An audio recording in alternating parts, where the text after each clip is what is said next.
And our final speaker for tonight is Sjef van Gaalen, who's a Rotterdam-based researcher and designer working under the name Structure and Narrative, focused on futures in fiction, collage and camouflage. And I do recommend that you check out his camouflage suit, if he's not talking about it tonight.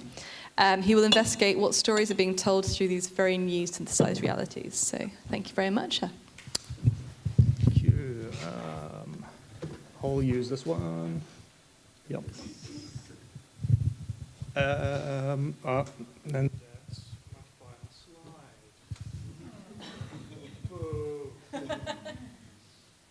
Context is everything.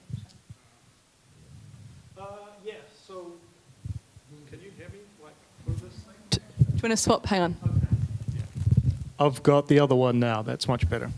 Yeah, hi, finally. Yeah, I'm Sjef van Gaalen, a researcher and designer. A lot of my practice nowadays has weirdly ended up being about not just telling stories, but designing mechanisms to help other people tell coherent stories, largely about the future, because that kind of speculative work is the area that I've ended up in somehow. But Natalie asked me to talk tonight about this topic of deepfakes or rendering the truth from a computing futures and strategic narrative perspective.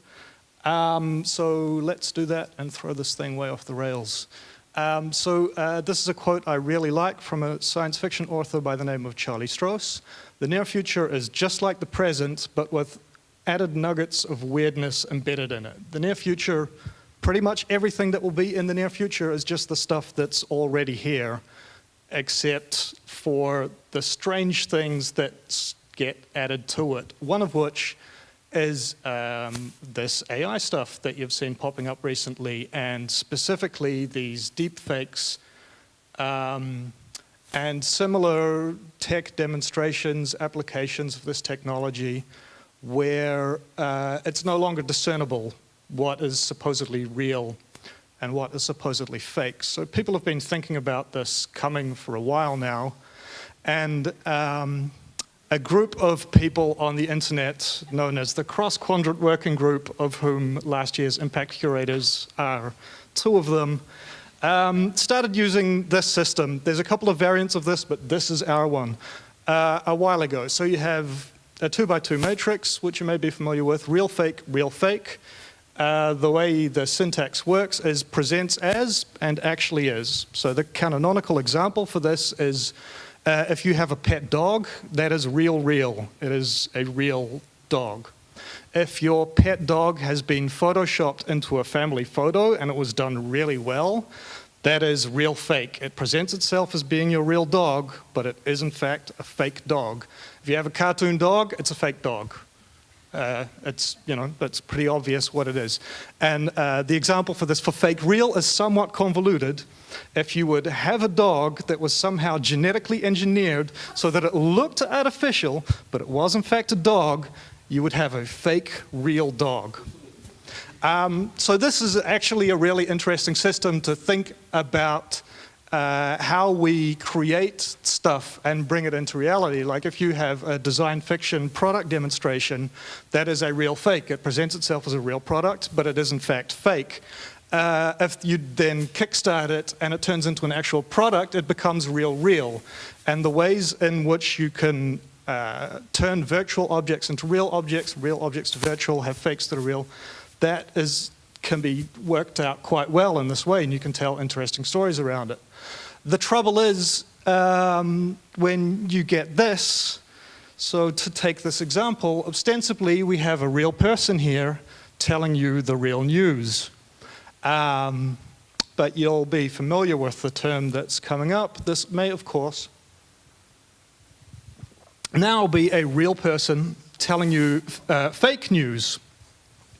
You could just as easily argue, however, that this is a completely fake person telling you fake news, and now technology has advanced to the point where that may not even be metaphorically fake, but an actual fake person.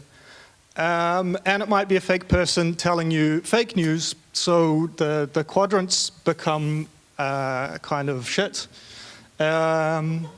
you don't really know what to do with it anymore, and it feels like you almost would need to add a z-axis to it that has truth on it, or genuous and disingenuous. The trouble with that is that those things are highly subjective. They depend on the point of view of the viewer and the narrator, and the whole thing becomes really kind of messy. Put that against a background of now computers are everywhere, and they're way cheaper and way faster than they used to be. And all of a sudden, these rendered entities can pop up anywhere telling you anything at any time to push the speculation forward. Now, a couple of years ago, 2 researchers published a paper called Sentient Cities, Ambient Intelligence and the Politics of Urban Space. These guys were talking about ubiquitous computing in the context of urbanism, but they had an interesting framing for this that I'm going to recycle so that we can look at a couple of scenarios of, okay, so you have these real digital puppets that can pop up doing anything at any time. How are they going to get used? They had 3 categories: commercial use, military use, and art and activism. So let's roll through those. First up, commercial use. If you're not familiar with the woman in this image, it's little Michaela, who I only heard of recently because there was an article on Days Digital where people were debating whether or not she is taking women of color's modeling jobs away. So she's a digital model who exists on Instagram and sells clothes, I guess, and or washing liquids. I don't know if that's really what she sells. That is true. Little Michaela. And there's a couple of these around now. Digital models used to sell stuff, and that's going to be your basic commercial use, is the front people. Of course, also there are going to be digital slaves or assistants who already get anthropomorphized in various ways. They're not always blue women staring blankly into the distance, but you can easily imagine that any kind of process with which you currently engage with a talking head, if that interaction can be scripted, you can put a completely lifelike face on that job. And at the moment, of course, the technology to do that in a completely lifelike manner is kind of expensive and the domain of Hollywood-level productions. But pushing that forward to this ubiquitous computing area, it's feasible that it could just be done readily, quickly, everywhere. So what stories are the faces telling? There's a sliding scale, obviously, in the level of realism, which is another thing about how this might actually be closer than you think. The uncanny valley doesn't necessarily need to be crossed entirely in order for this to be effective. If you look at, for example, other cultures that are more visual, the Japanese have been interacting with anime characters on their bag teller machines for a long time already. But yeah, like I said, this is going to get quicker, easier. Quick bots done cheap will get quicker and cheaper. Any interaction that you can script will be automated. And the nasty thing about this is when you think about the ways in which algorithms pop up abusively now, like Facebook going, hey, remember that this happened 5 years ago? And it's like your house burning down. What happens when these can be personal messages all of a sudden and the images can be mined from anyone in your circle of friends? The kind of potential for strange things to happen is pretty high. So second is military use of this kind of technology. And here we have a bunch of gentlemen in multicam trying to burn a Dutch flag. You may remember this from the Ukraine referendum a few years ago. Anybody? This was the Azov battalion.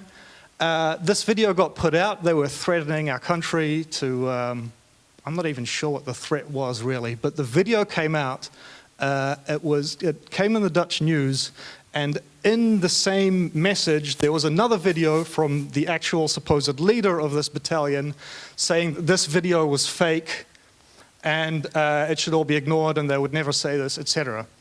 The point of this is that this could be anyone and you wouldn't be able to tell whether it was fake, and also that both of the messages, "we will do this to you," and "no, it's fake," come out in the same news message. And this is part of what, like, the guns in the picture don't even matter anymore, it's the messaging.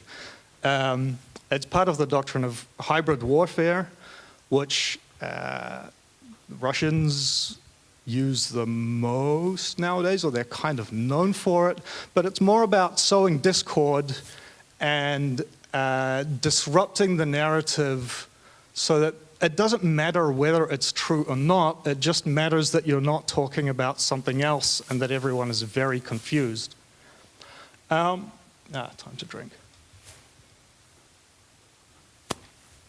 So the specific usage of video puppeting of a realistic image is actually something that our government is apparently very concerned about. The Brigadier General Commander of the Defense Cyber Command of the Netherlands, which is a unit that exists and is currently being expanded, they're getting a lot of resources and extra staff thrown at them over the current years, was interviewed last year by NRC, and he said, like, the thing he's most worried about is the real-time manipulation of video. Of course, it may be the case that he was just shown the face-to-face video that week, so it was very on his mind. But this tells you that it's something that is on the radar. And to think about the ways in which this could be used, you don't need to look any further than the slides that were published in the Snowden revelations. This one in particular is called The Art of Deception, Training a New Generation of Online Covert Operations. It's GHCQ, this is the English Intelligence Services. And this slide gets ridiculed often because it is obviously visually heinous. But if you look at the middle column, influence and info ops, it's just a laundry list of abuse. You've got scams, building relationships, mirroring and mimicry, which is obviously what these systems are perfect for, social penetration theory, self-presentation in the cyber context, narrative, propaganda, branding, marketing, advertising are all in the same category, funnily enough. So you just have all of these attack vectors. These are just ways that supposedly the good guys already intend to use this. So if you think about how a bad actor would do it, then there's the fact that every single commercial use feeds into this machine through various surveillance programs, which we've also found out through the Snowden revelations. So if you're engaging with any of these massive algorithmic superstructures that function as front ends for these commercial entities, then your data is being sucked up and used in ways that you can't control either through these phases. And the underlay to all of this is that what it is best for is some kind of exploitative use.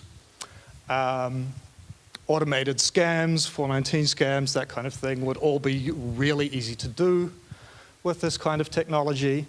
And that has effects for all of us.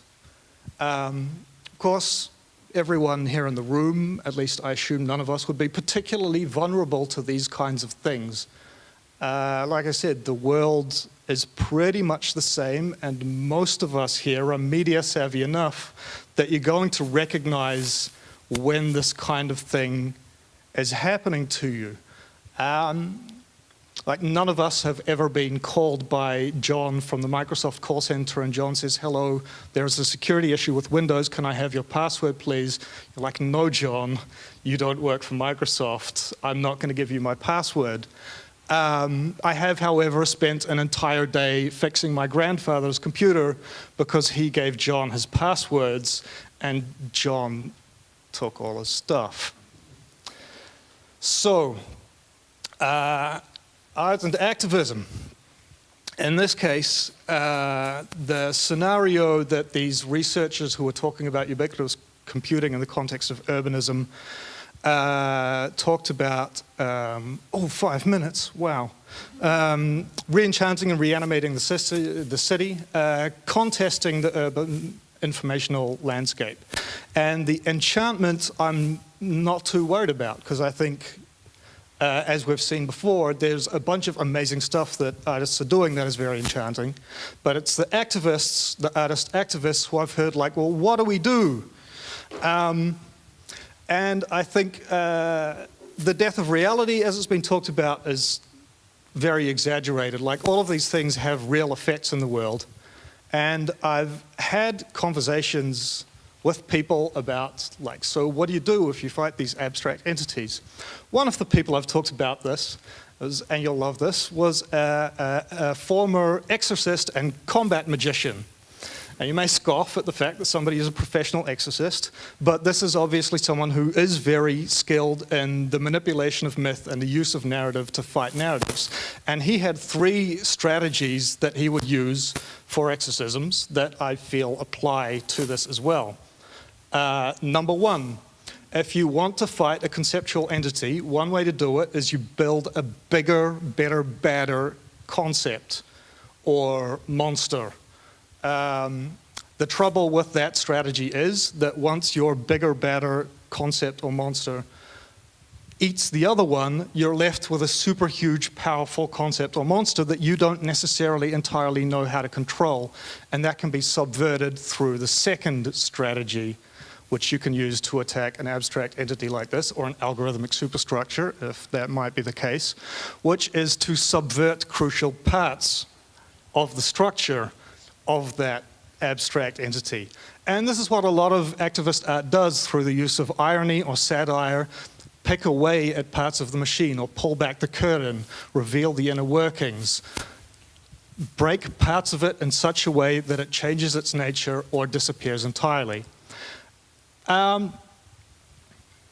Also pretty effective, but by far the most effective, is to attack the entity with a concept that it completely can't understand at all. Do it conceptually, orthogonally, so that there is no way that its frame of mind can comprehend what's happening to it, and you can manipulate it at will. Unfortunately, that is what completely real graphics or fake news, to just even leave the graphics out of it, is doing to people now. Like the baby boomers who told their kids not to talk to their strangers on the internet are retweeting flat earth memes on Facebook. Like, they don't have the conceptual mechanisms to be able to distinguish what is real and what is completely fake. So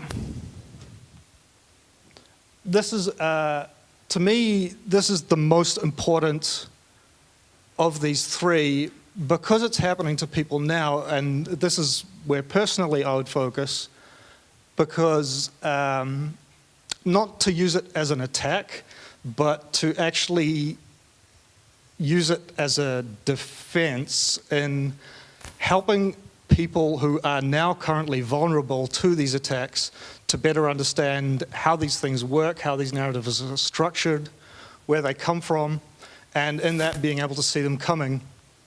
And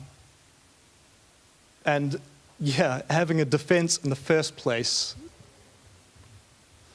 So, in the context of hybrid warfare, Dr. Damien Povelde, I don't really know him, but he's a professor of security studies and associate director at the research of the National Security Studies Institute in the University of Texas at El Paso. He wrote this for NATO, on nato.org, where they were talking about hybrid warfare, and his viewpoint is basically the same. Like, look, new concepts have always been a part of war. Asymmetrical warfare is not a new thing. So forget about this hybrid buzzword. And this in particular I find interesting. Focus on the specificity and the interconnectedness of the threats. Think about the context. Don't get trapped in, oh my God, it's the death of reality. But try to help people understand what is actually happening and focus on the specifics of what that is. Because the world is pretty much just the same thing. It's these nuggets of weirdness in it that then have to be dealt with. So yeah, the title of this talk was taken, For Whom the Computer Graphics, from the 17th century metaphysical poet John Donne's poem, I guess it's a poem, Devotions Upon Emergent Occasions. And I think that this upcoming of this realistic AI-generated graphics qualifies as an emergent occasion. For Whom the Computer Graphics is taken from the line, For Whom the Bell Tolls. The other famous line in that poem is that no man is an island. So he's really focusing on, the whole thing is about death, but to not talk too much about death, no man is an island is about the interconnectedness of humanity and the fact that, these things have real consequences, so think about what we can do to help mitigate them for people. As you already saw, ask not for whom the computer graphics, it graphics for you, and that was my bit. Thank you very much.